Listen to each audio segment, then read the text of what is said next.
Hello, this is PSM Mr. Locutus of TFK, and I'm going to briefly tell you how I figured out a way to make completing the raid simpler for everyone. The first thing I want to say is that I recognize there are others with faster than 20-minute raid times, and I commend them for it, and I don't want anyone to think I or TFK think it's anything short of awesome when someone defeats the raid in 15 minutes.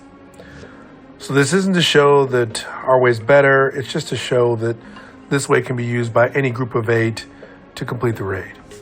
Once you try it, if you don't have multiple raid clears already, you'll be surprised at how simplistic it is and how easy you're able to take things down. Prior to the level 40 update, everything was created solely on DPS and the speed in which you could do DPS. But after the update, I realized that a shift in mindset was needed and that teamwork was the best way to go. That similar to Division 1, there were roles that needed to be played. So the first thing I noticed was that in doing the level 40 raid, the problem for the average player wasn't DPS, it was survivability during the updated raid. We were getting mowed down like crazy, and it was a tough go. It was with that mindset that I decided to look closer into the new talents and understand how they worked together. The first time our clan defeated the updated raid without using these concepts, it was a 1 hour and 55 minute absolute grind. And not to say that we weren't super excited after completing that hour and 55 minutes, but after implementing the new tactics, the time was cut down to 45 minutes.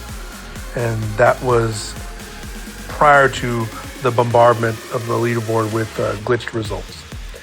And now that we have it worked out, we can now consistently complete a raid in approximately 20 minutes. And before you say it, no glitching was or is needed. Our clan leader, Shrapnel, will now walk you through each build. Just remember, think teamwork. Right, this is the main build that majority of you will be using during the raid. As you can see, we've gone with a 3-piece Providence, 1-piece Petrov, 1-piece Overlord, and 1-piece Grupo. For the talents, we've gone with Intimidate, which when we have bonus armor, we get a guaranteed 35% extra weapon damage, which will explain how that works when we come to one of the other builds. On the backpack, we run with Vigilance, which will give us an extra 25% weapon damage. On the gloves, we've gone with the Petrov Contractor gloves, purely because of that 11% damage to armor. On the knee pads, we've gone with the Fox Prayers, purely because of the 15% damage to targets out of cover. Obviously we've maxed out as much as we can for critical hit chance or critical hit damage. For the weapons, for the first 3 bosses, I normally run with the Eagle Bearer and the Infantry MG5. Once we get to Razorback, I'll swap out the MG5 for where's it gone? The classic M1A.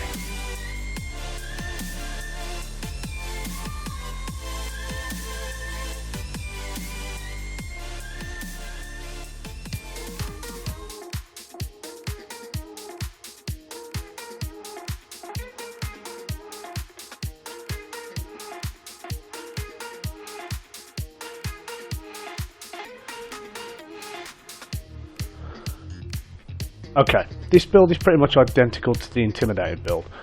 This time we've got Overwatch.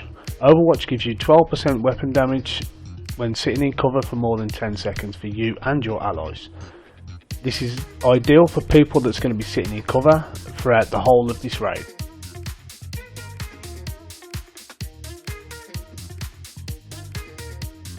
This is arguably the most important build throughout the whole of this raid. It procs bonus armor, bonus weapon damage for everybody else in the squad. This is my Vanguard shield build. On my build, you can see I'm wearing a 4-piece True Patriot with the backpack. The backpack gives everybody else that little bit of a damage buff for every NPC that I've marked. Now the chest piece is very, very important to the way we run the raid. It is a Gilligard Vanguard chest piece. Every time I proc my shield, 45% of my armour is granted to everybody else in the team as bonus armour, which in turn, once procced, it also activates the intimidated chest piece. That chest piece gives 35% weapon damage to all of my allies. This will absolutely melt anything within that 10 meter radius, so please keep Vanguard procced as much as possible. I'm also wearing the Sawyer knee pads, so when Razorback fires his rockets and you see the big red circles on the floor, I don't get staggered once they hit me, so I'll be safe and be able to run back to my position, which will be on a plate. This is our secret little Razorback build. It's a 4-piece hardware, 1-piece Wyvern, 1-piece Hannah. On this build, everything is stacked towards skill haste, purely because we want our pulse back ASAP. We're also running the healer hive for one reason and one reason only. When Razorback opens up, our chest piece with emphatic resolve on gives us 15% weapon damage while healing. So once Razorback opens up, all our allies are shooting at the weak points, we drop our hive and it heals them and they gain 15% weapon damage. The Hannah U piece is purely because of the 10% skill haste. This will absolutely smash every single drone that Razorback has to offer us.